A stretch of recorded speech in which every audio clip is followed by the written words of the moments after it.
기억나니?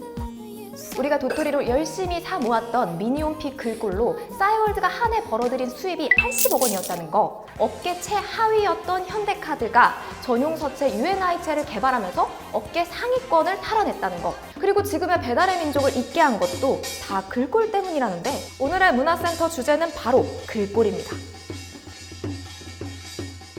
글꼴이 뭘까요? 글꼴은 글자의 모양이죠. 한자로는 서체, 영어로는 타입페이스. 같은 글자를 보더라도요, 어떤 글꼴로 보느냐에 따라 느낌이 다르고 가독성에서도 차이가 나요. 안녕하세요. 문화센터 홈클래스 홍상주입니다. 아직도 듣동라 구독과 좋아요 안 누르셨나요? 괜찮아요. 많이 놀랍죠? 봐봐요. 어떤 글꼴이냐에 따라서 느낌이 확 다르지 않나요? 내 표정 때문인가? 첫 번째.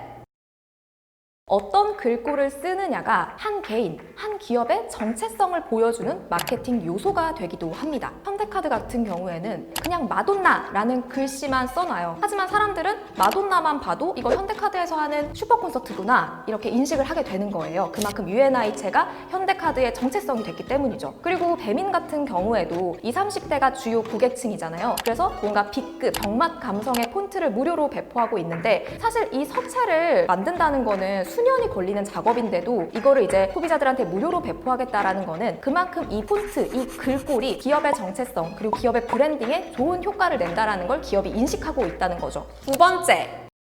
이 글꼴 묶음 하나 만드는 게 얼마나 힘든 작업인지 아시나요? 맑은 고딕체면 맑은 고딕체, 도둠체면 도둠체, 굴림체면 굴림체, 이렇게 글꼴 묶음을 하나 만들려면요, 적게는 수천 자, 많게는 1만 자 이상을 멋지어야 하는 일이라고 해요. 이렇게 만든 글꼴을 종이나 화면 위에 보기 좋게 배치하는 이 작업을 타이포그라피라고 부릅니다. 그렇다면 한글꼴을 완성한 최초의 타이포그라피스트, 최초의 글꼴 디자이너는 누굴까요?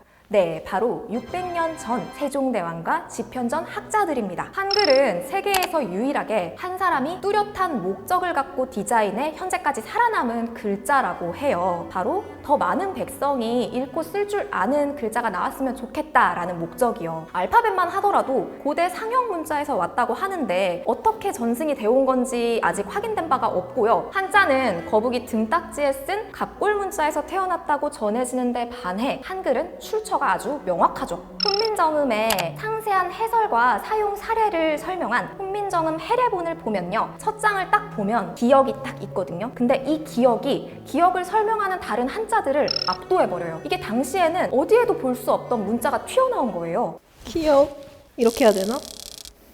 그렇다면 지금 우리에게 익숙한 명조체라든지 고딕체 같은 한글꼴의 원형을 만든 사람은 누굴까요? 바로 1세대 글꼴 디자이너 최정호 선생입니다. 이분은요, 어렸을 때부터 진짜 글씨를 잘 썼대요. 그래서 학교에 숙제 내면은 선생님이 너 이거 부모님이 해야지 이러면서 혼냈을 정도라고 하더라고요. 광복 이후 한글은 로마자의 영향을 받아서 세로쓰기에서 가로쓰기로 변해가고 있었는데, 이때 최정호 선생은 이 가로쓰기에 적합한 글꼴을 개발을 해서 한글의 가로쓰기 체계가 잡히게 한 장본인이기도 합니다. 모눈 종이 같은 종이에 컴퍼스, 붓, 잉크로 이렇게 정교하게 글자를 하나하나 자음과 모음을 설계해 갑니다. 이렇게 설계된 모형을 원도라고 하는데요. 이 원도의 모양대로 금속의 자음과 모음을 조각해서 글자를 찍어내는 방식인 거예요. 이렇게 최정호는 1988년 세상을 떠나기 전까지 명조체, 고딕체, 궁서체 등 다양한 한글꼴 개발에 힘을 써왔습니다. 당시에 최정호가 이런 말을 했다고 해요. 글자란 사상이나 뜻을 전하는 도구다. 읽는 사람이 피곤하지 않게 글자가 디자인돼야 한다. 글꼴의 본질을 짚는 말인 것 같습니다.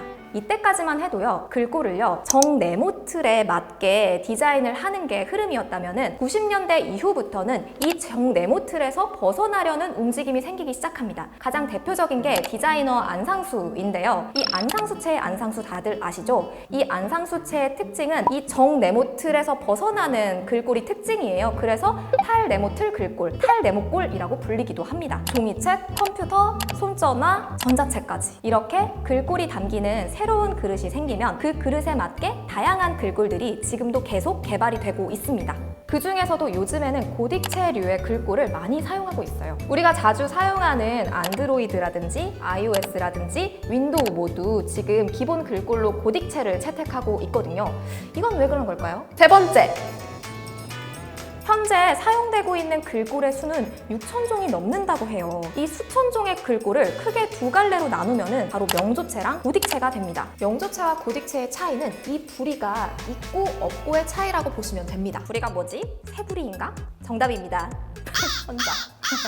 한글이 만들어졌을 당시 유일한 필기도구는 붓이었죠. 이렇게 붓으로 글자를 이렇게 써 나가다 보면은 붓의 흔적이 남을 수밖에 없어요. 특히 글자의 이 줄기 끝에 새 부리처럼 돌기 장식이 이렇게 생기잖아요. 이 부리는요, 우리가 컴퓨터와 손전화를 쓰는 지금까지도 명조체라는 이름으로 계승이 되어오고 있습니다. 붓이 다녀간 흔적들 느껴지시나요? 이게 바로 부리예요. 그러면 반대로 딱딱 뻗어 있죠. 명조체는 글자의 곡선이 있고 좀 더 격식을 차리는 느낌을 주는데요. 손으로 쓴 듯한 감성과 좀 진지함이 묻어나와서 소설이나 시 같은 문학 작품에 많이 사용이 됐어요. 우리나라 글꼴사의 큰 전환점이 된 계기는요, 40년 전 8비트 개인용 컴퓨터가 보급이 되면서부터예요. 손전화라든지 컴퓨터라든지 다양한 매체를 통해서 예전에 종이보다는 웹 화면으로 더 많은 글꼴을 보게 되잖아요. 근데 당시만 하더라도 저해상 모니터에서는 이 명조체의 부리 글꼴 장식이 깨져 보인다거나 가독성을 좀 떨어지게 한다라는 단점이 있었어요. 그래서 자연스럽게 웹 환경에서 좀 명조체를 꺼려하는 흐름이 있었고요. 이 고딕체 특유의 이 단순함이 웹 환경에 가장 적합해서 지금까지 많이 써오게 된 거죠. 실제로 구글도 2015년에 기업 로고를 명조체에서 고딕체로 바꾸거든요. 이제 손전화 시대, 이 모바일 시대다. 여기에 맞춰서 우리도 가겠다라는 의지가 담겨 있었던 거죠. 요즘엔 빠른 속도로 화면 기술이 발전하고 있잖아요. 그래서 과거에는 구현해내지 못했던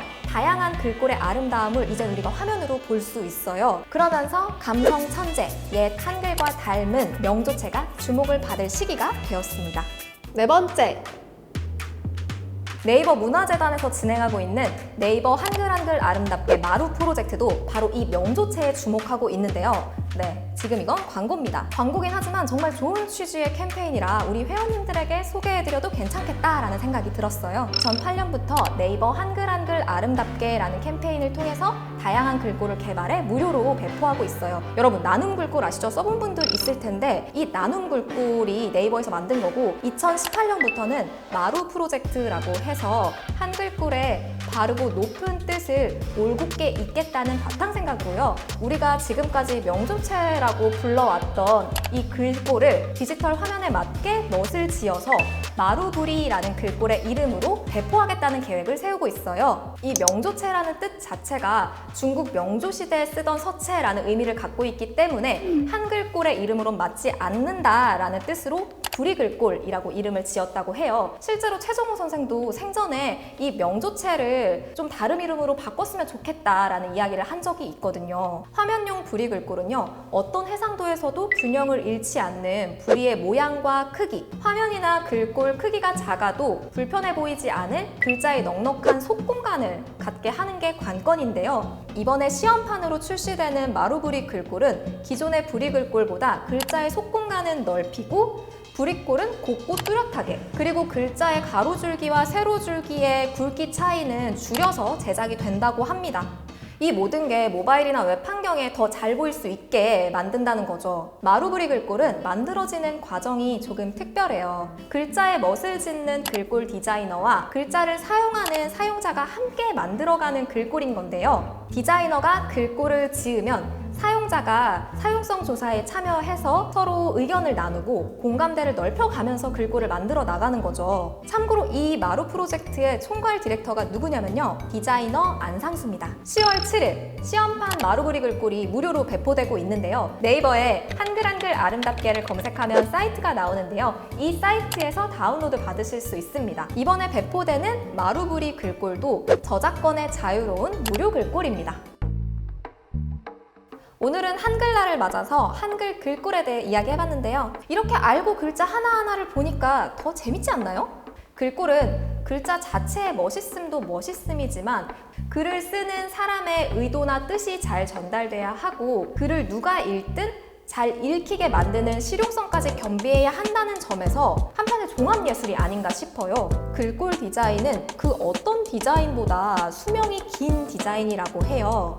잘 만든 글꼴들은 수백 년 가는 거고 그런 글꼴들이 우리 한글 문화의 밑둥치가 될 겁니다. 지금도 창의적인 글꼴 디자이너들이 다양한 글꼴을 선보이고 있고요.